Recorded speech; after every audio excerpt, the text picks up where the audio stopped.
The pancakes hit the floor with a crash that made the entire diner go silent. 17-year-old Clara sat frozen in her wheelchair, syrup spreading across the tile like spilled shame, while 3 teenagers laughed so hard they could barely breathe. One of them had slapped the plate from her lap, another shoved her wheelchair backward, hard enough to make her gasp.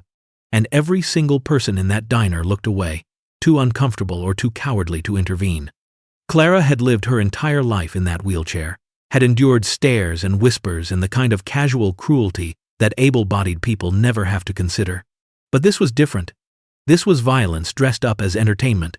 What none of those laughing bullies knew, what the terrified customers couldn't have predicted, was that exactly 1 hour later, 43 motorcycles would pull into that parking lot, that the Hells Angels would walk through that door, and that the leader, a man named Reaper, with scars that told stories his mouth never would, had a daughter who died in a wheelchair at 16. The bullies were about to learn what happens when cruelty meets consequence. The Maplewood Diner sat on Route 9 like it had for 60 years, all chrome and checkered floors and a neon sign that promised best breakfast in 3 counties. It was the kind of place where truckers stopped for coffee at 4 in the morning and families gathered for pancakes on Sunday afternoons. The kind of place where everyone was supposed to feel welcome. Clara Morrison had been coming to the Maplewood since she was 6 years old. Her father used to bring her every Saturday morning, back when he was still alive, back before the car accident that killed him and left her with a spinal injury that meant she'd never walk again. She was 17 now, and she still came every Saturday morning because it was the one tradition that connected her to the father she'd lost. She sat in her usual spot by the window, her wheelchair positioned carefully so she could see the parking lot and the highway beyond.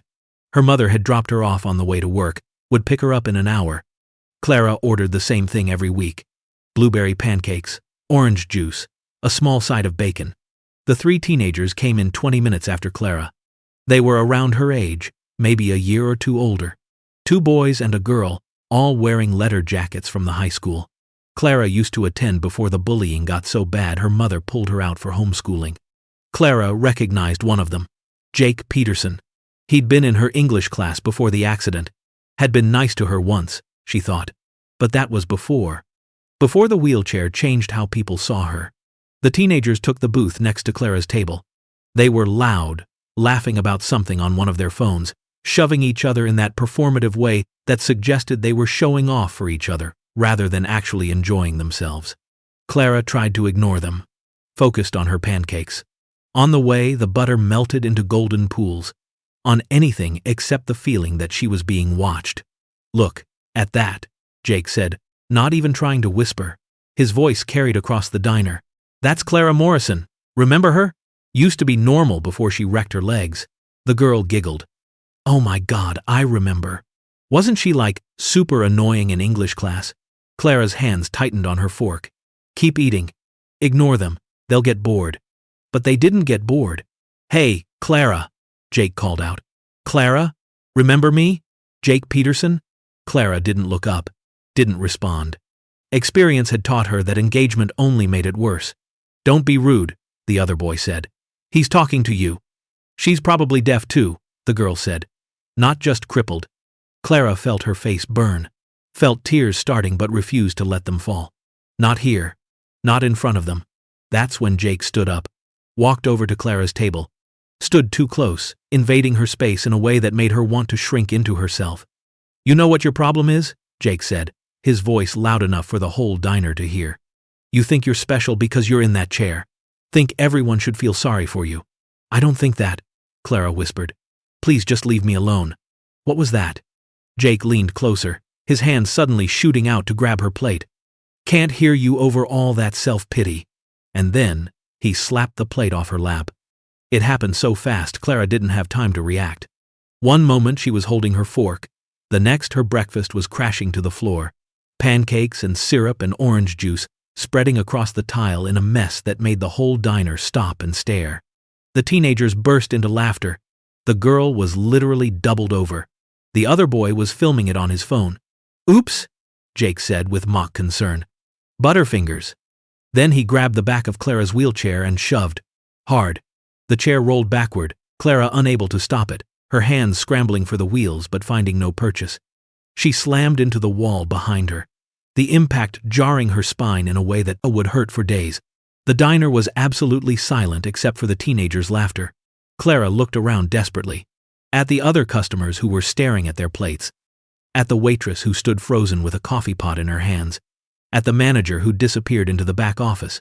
Nobody was going to help her. Nobody ever helped her. Clara bent forward, trying to pick up her ruined breakfast with shaking hands, trying to maintain some shred of dignity, trying not to cry in front of these people who'd decided her suffering was entertainment. An older man, maybe 70, got up from his booth, walked over slowly, knelt down and helped Clara pick up the larger pieces. "Don't pay them any mind," he whispered. "They're just stupid kids." But his hands were shaking too, and his eyes kept darting to the teenagers nervously, afraid they'd turn on him next. Clara wanted to scream, wanted to ask why the world was like this, why people thought being disabled made her less than human, why cruelty was always so easy and kindness so hard. She sat in her wheelchair, surrounded by the ruins of her breakfast, and prayed for the hour to pass quickly so her mother could come get her, and she could go home and never leave her house again. The teenagers eventually went back to their booth, ordered food, made jokes about cripples and retards loud enough for Clara to hear. The manager never came out of his office. The other customers went back to their meals, and Clara sat alone at her table, appetite gone, throat tight with unshed tears. 63 minutes after the incident, Clara heard something. A rumble, low and distant at first, then growing louder, like thunder rolling across a summer sky. Everyone in the diner heard it. Conversations stopped, heads turned toward the windows. Motorcycles, dozens of them, pulling into the parking lot in perfect formation, chrome gleaming in the morning sun, leather-clad riders dismounting in synchronized movement. HELLS angels. The patches on their vests were unmistakable. The diner went absolutely silent. The teenagers' laughter died immediately. Even the manager came out of his office to see what was happening. Clara watched through the window as 43 bikers parked their motorcycles, watched as they dismounted, watched as they walked toward the diner in a formation that suggested this was intentional, organized, purposeful. The door opened. The bell above it chimed cheerfully, incongruous with the tension that suddenly filled the room. The first man through the door was massive, 6 feet 4 inches tall, with shoulders that barely fit through the doorframe. His beard was gray and reached his chest. His arms were covered in tattoos that disappeared under his leather vest. His eyes swept the room with the kind of authority that comes from leading men who don't follow easily. His name was Marcus Webb. Everyone called him Reaper. He was 62 years old and had been president of the Hells Angels Riverside chapter for 18 years. Behind Reaper came 42 more bikers, men and women, young and old, all wearing their colors, all moving with purpose. The diner felt suddenly very small. Reaper's eyes found Clara immediately, found the wheelchair, found the mess of pancakes still on the floor that nobody had cleaned up, found the tears on her face that she'd finally stopped being able to hold back. And something in Reaper's expression shifted, hardened, became the face of a man who'd seen this exact scene before and would not allow it to happen again. Not in front of him, not ever again. He walked over to Clara's table, knelt down beside her wheelchair so he was at her eye level. His voice when he spoke was surprisingly gentle. "You okay, sweetheart?" Clara nodded, not trusting her voice. "What happened here?" Clara glanced at the teenagers.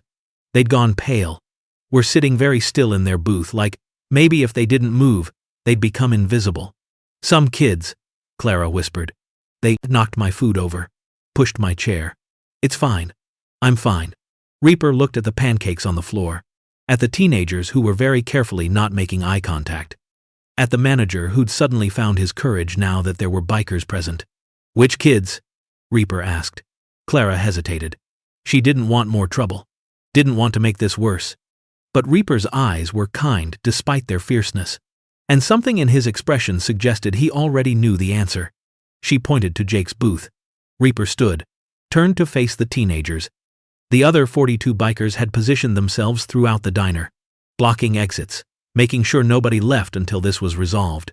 Reaper walked over to the teenagers' booth, stood there looking down at 3 people who suddenly looked very small and very young and very afraid. "You think it's funny?" Reaper asked quietly. "Hurting someone who can't fight back?" "We didn't hurt her," Jake stammered. "We were just joking around." "Joking?" Reaper repeated. He looked at his brothers and sisters. "Any of you think what they did was a joke?" 42 heads shook no. "See, here's the thing," Reaper said, his voice still quiet but carrying through the entire diner. "I had a daughter once. Beautiful girl. Smart. Funny. Loved life more than anyone I've ever known. She had muscular dystrophy, was in a wheelchair from the time she was 12. And you know what killed her?" The teenagers said nothing. "It wasn't the disease," Reaper continued. "Disease just made her body weak. What killed her was people like you. People who made her feel worthless. People who treated her like she wasn't human. People who laughed at her suffering. She died at 16. Took her own life because she couldn't stand one more day of being treated the way you just treated that girl." His voice broke slightly on the last sentence. The diner was absolutely silent. "So, no," Reaper said. "I don't think what you did was funny. I think what you did was evil. And I think need to understand that." "What are you going to do?" the girl whispered. Reaper smiled. It wasn't a kind smile. "I'm not going to touch you. Don't need to. You're going to apologize to that young woman. You're going to clean up the mess you made. You're going to pay for her meal and your own. And then you're going to leave and never come back to this diner. Because if I hear that you've bothered her again, if I hear that you've bothered anyone in a wheelchair ever again, we're going to have a very different conversation. Understand?" Jake nodded frantically. The other two did the same. "Good," Reaper said. "Start with the apology." The three teenagers walked over to Clara's table. They looked terrified. They mumbled apologies that were barely audible but seemed genuine in their fear, if nothing else. Clara accepted the apologies with a nod. Didn't trust her voice. Didn't trust that this was real. The teenagers cleaned up the pancakes, paid their bill and Clara's. Left the diner practically running. Reaper watched them go. Then he turned back to Clara. "Manager," he called out. "This young woman's breakfast is on me. Bring her anything she wants. The whole menu if she likes."